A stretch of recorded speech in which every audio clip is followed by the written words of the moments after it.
give more returns. Get more security and more interest on your fixed deposits from Sri Lanka's largest finance company, LMDtv Finance.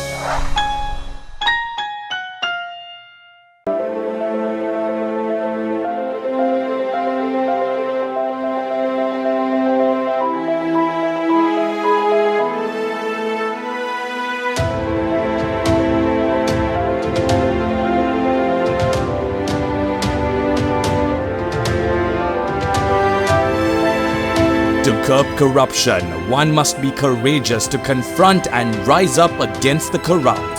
Sleep well, be guided by ethics and standards for peace of mind. Refresh Sri Lanka for a civic-minded society. LMD, the voice of business.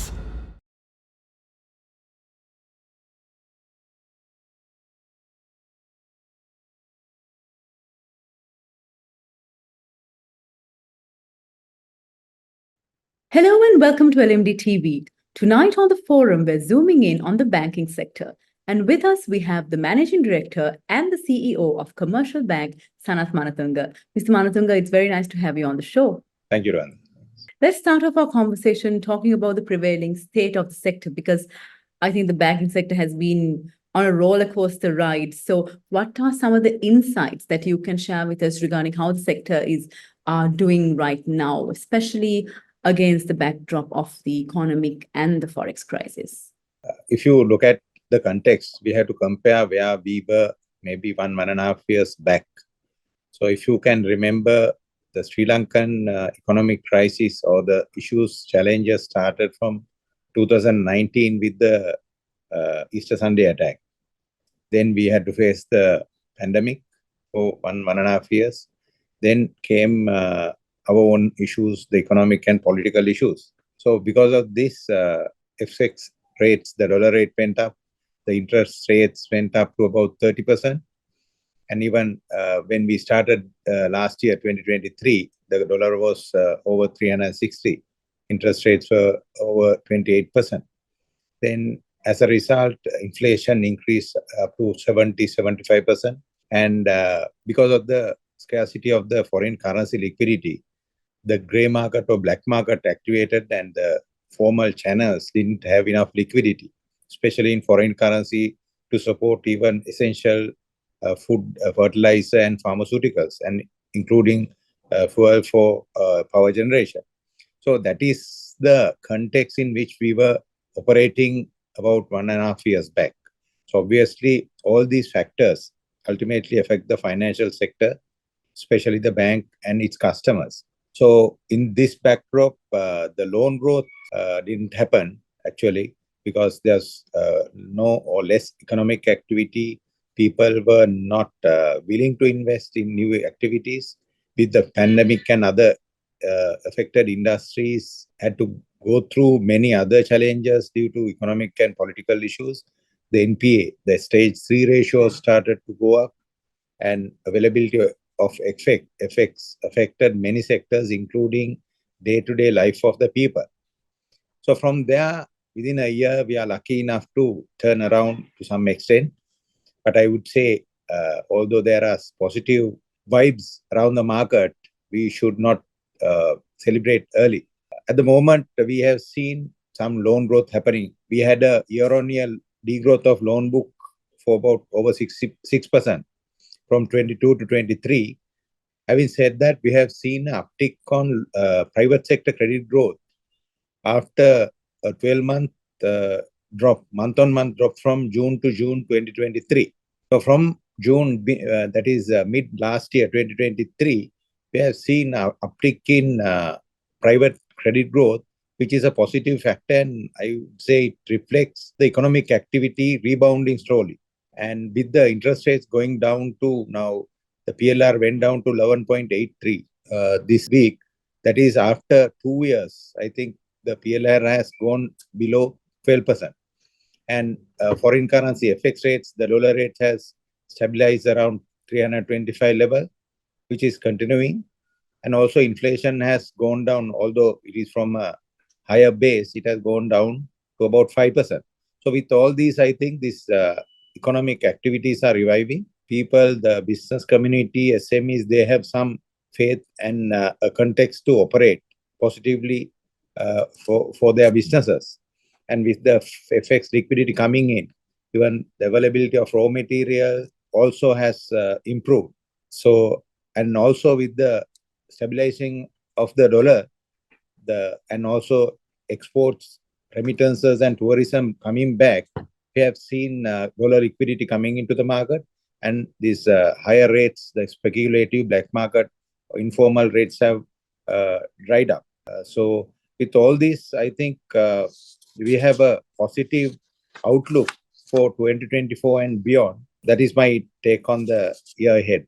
Yes, Ms. Manatunge, you're very correct to say that we shouldn't celebrate early. But I want to ask you about a few more positives for the sector and your views on it. The World Bank recently approved $150 million to strengthen Sri Lanka's financial and institutional sectors. And of course, commercial banks have been excluded from the domestic debt restructuring proposal as well. So how are banks really capitalizing on these breaks? Actually, debt restructuring has two parts. One is the domestic debt restructuring. The banks were not included in that. Obviously, the banking sector went through a lot of stress and also supported the economy during the pandemic, especially to SMEs, tourism, across all industries and all borrowers. The banking industry supported to revive, and also took certain hits on the portfolios by giving concessions, moratoriums, and also supporting the customers without considering the costs. So because of that, the DDO actually, with the debt restructuring for domestic debt, the banks were not affected. Having said that, international sovereign bond, the external debt restructuring is still pending. The indications are that there will be, in principle, approval for ISB restructuring by March.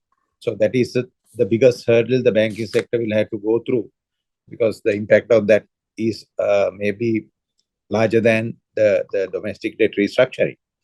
And this, the funding what you were asking about is actually ADB and World Bank together carried out an asset quality review for major banks.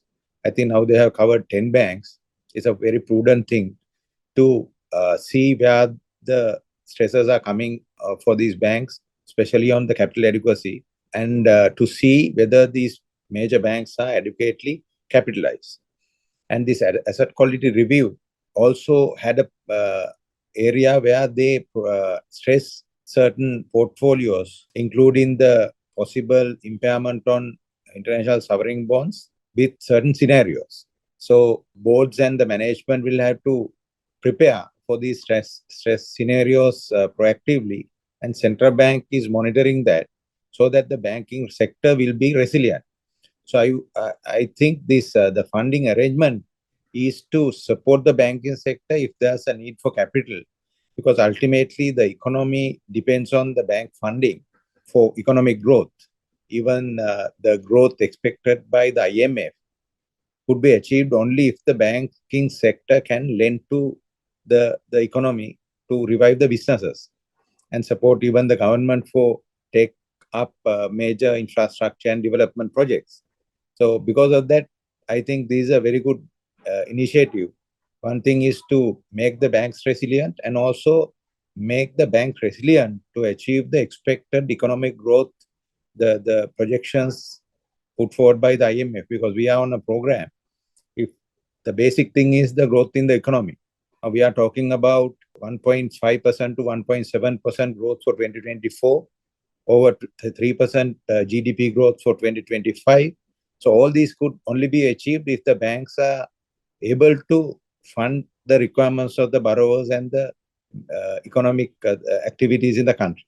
Talking about growth and the role of banks, Fitch Ratings said that it expects the banking sectors of 5 APAC countries, namely India, Thailand, Indonesia, Vietnam, and Sri Lanka, to grow in 2024. What are your views on this? Because if you take these 5 countries, they They cover a wide spectrum. I mean, India is a giant, and then here we are in the middle of a crisis or just emerging from a crisis. So, from what you're gathering, how geared are local banks to deliver, improved performance and growth in this year compared to, in comparison to the other four countries? Yeah, actually, I saw that report also, but our economy, the size and the stature of our economy cannot be compared with India. Let's say India is about, I think, 3.4 trillion or some dollars, whereas we are about 74. I can't remember the exact figures. And also, if you see all these countries have investment grade country ratings. India is, I think, triple B minus. Then other countries are at least double B minus. But we are at the moment RD, restricted default. So we need to come out of that country rating to at least compare with the other countries in terms of countries. Having said that, one positive factor I see in this is we are a small economy. If you take India, Indonesia, Thailand, those are big economies. So for them, the investment should be huge, or investment should be substantial enough to even get a 0.1% economic growth. But if you see, we have a simple economy and our requirements are not that big. So if with the stability of interest rates, FX rates and liquidity, and as I mentioned, if the positive loan growth is happening to support the GDP growth, we should be able to revive, come back, bounce back much faster than the large economies. So it has happened. We have performed much better than even the IMF predictions during 2023. So that is a positive factor I see in our economy. The structure is simple. People are literate and people can adapt very fast. We have gone through a lot of challenges. So compared to other countries, we should be able to come out of the issues very fast if we have the commitment and policy consistency. Mr. Manatunge, like you said in a previous answer, the banking sector of any country is fundamental, is a fundamental pillar of that country's economy. And of course, economic growth is highly dependent on and linked to the sector's contribution. So against this backdrop, there's a lot of expectations from banks. Against this backdrop, what does it really mean to be a private commercial bank in a cash-strapped country? So in general bank risk management, it says if you can't change the context, you have to adapt and live with the context and maybe change your strategies and change your risk appetite and approach. So you can't run the same risk appetite, the business model, when the context change. So we can't act like a bank in European country or USA, because we are in the context of the Sri Lankan economy and we have a duty to support, and also our business model depends on Sri Lanka. So because of that, the banking industry, individual banks should understand that as a ecosystem, we have to come out of this. The customers, the investors, the banks, the existing businesses, government entities, government, all should work as a team, as a group, one ecosystem to come out of this. So that is the basic thing. Then also we need to understand the different challenges faced by different stakeholders in this the negative context which we have gone through for last 4 or 5 years. For that, the bankers need to have empathy on all stakeholders, especially the customers and the employees, because customers have gone through many hardships, economic downturn. Each customer, different customers will have different issues to solve. So we can't have a broad brush approach even in a rehabilitation unit. You have to talk to the customer, understand their issues and support them as partners to come out of that.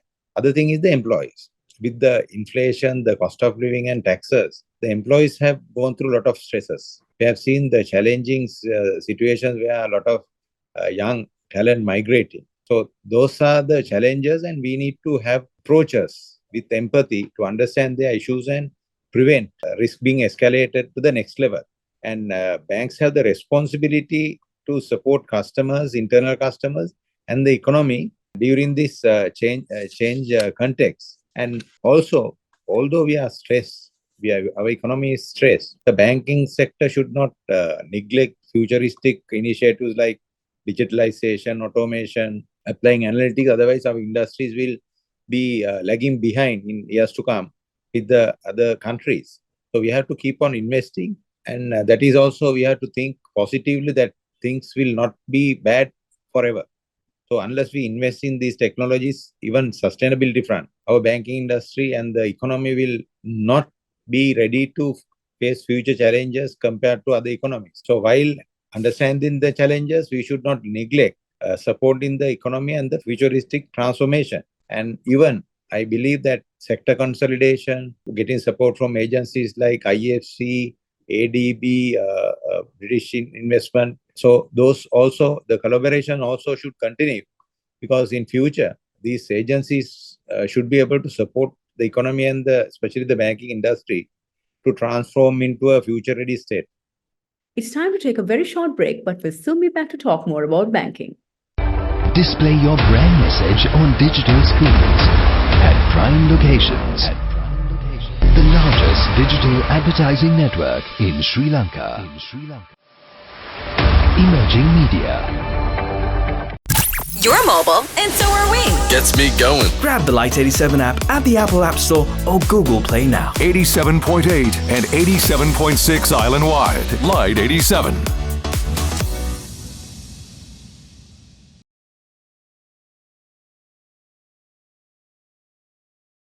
Welcome back to the show. We're talking with the Managing Director and the CEO of Commercial Bank, Sanath Manatunge. And talking of challenges, I now want to focus a little bit on SMEs, a sector which has been going through a lot of challenges. And of course, empowering SMEs are essential to strengthening Sri Lanka's economy. So how could and how should banks help SMEs survive and thrive? So there also, I would start from the understanding of the customer's context. We need to understand different industries have gone through different stresses during the past. So first thing, the banks should be able to or should have a vision to support them, rehabilitate the customers, revive their businesses where they have stresses. And certain industries we have seen, the Sri Lanka should promote certain industries. We have experienced when the dollar crisis, how much we import, even goods and services where we can produce here. The exports are earning dollars. So we need to prioritize certain industries like export industries, import substitution production, local manufacturing, agriculture, and so on to support so that the vicious cycle will not continue. And government also has a duty to protect these industries, support them by having certain policy consistencies. And also banks can enable these SMEs to adopt futuristic initiatives like embracing digital ecosystems, going to other markets through digital ecosystems, then also educate them on sustainability practices. Because we have to understand countries like, let's say, Japan, Germany, Korea, they actually came out of ashes after war. Korean War in 1950s and World War II, most affected countries are Germany and Japan. How they revived their countries are first supported their local industries to come up, then these local industries started exporting.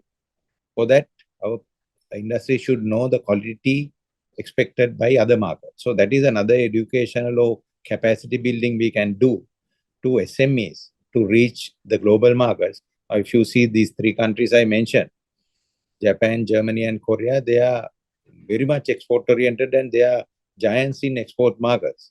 So that is the vision we have to have, and we have to understand our priorities, give the support for these SMEs to have their quality of products, the standards up to international standards, then support them to reach this market through digital platforms, trade fairs, and so on. Other fact I would like to highlight is the contribution from WSMEs, women-led enterprises. We have a huge gap, gender gap in participation of women in the workforce. For example, 52% of our population are represented by women, but our workforce contribution, including SMEs, is below 35%, whereas the world average is 47%. So we are about 12 to 14% below even the world average in getting women participation in the economic activities. And in that ranking, we are the 14th worst country in women participation in the economy. So I would say in the SME sector also, the banks can promote and encourage women to be entrepreneurs, support them by understanding why they are not participating in the economy, and even the government, banking sector, and also NGOs can play a role in getting this the gender gap bridged, so that even, let's say, we are having a 14% gender gap compared to the world average. If we even close it by 10% within the next 5 to 10 years, we are talking about a huge contribution for the economy, and we empower women, and also those empowered women can support their families and future generations in a more effective manner. And in your view, how can technology be used as an enabler for banks to help SMEs? And are Sri Lankan banks ready for the next phase of digitalization for this? So digitalization now, recently I heard that data usage in our country is similar or better than India. So I was surprised, data usage per capita. But the issue is, the person who was talking to me, a professional, told, our data usage is for more social media activities. Whereas India, the SMEs and all the entire economy is using for productive digitalization and other ecosystems. So that's where we need to start. We need to show that the digital platforms are beyond transactions. Now in Sri Lanka, a lot of even individuals think that a banking digital platform is to transact. It's not that. We have introduced a digital ecosystem first time in Sri Lanka called Commercial Bank Leap Global Linker. It is a fintech partnership. We have onboarded 8,000 SMEs into that platform. They can trade, they can showcase their products, they can reach out to suppliers, they can even partner with logistics suppliers, insurance companies. We are building that ecosystem. So digital is not only transacting. You can create an entire ecosystem to support their requirement. I have met many SMEs around the country. In certain cases, or many cases, I have seen they are not getting the correct price for their product because there's a middleman who's earning sometimes more than the producer. So if they can reach out to these digital platforms and have opportunities for them to showcase their product, their quality, their pricing, they should be able to enrich their business and also expand their business beyond their regional boundaries.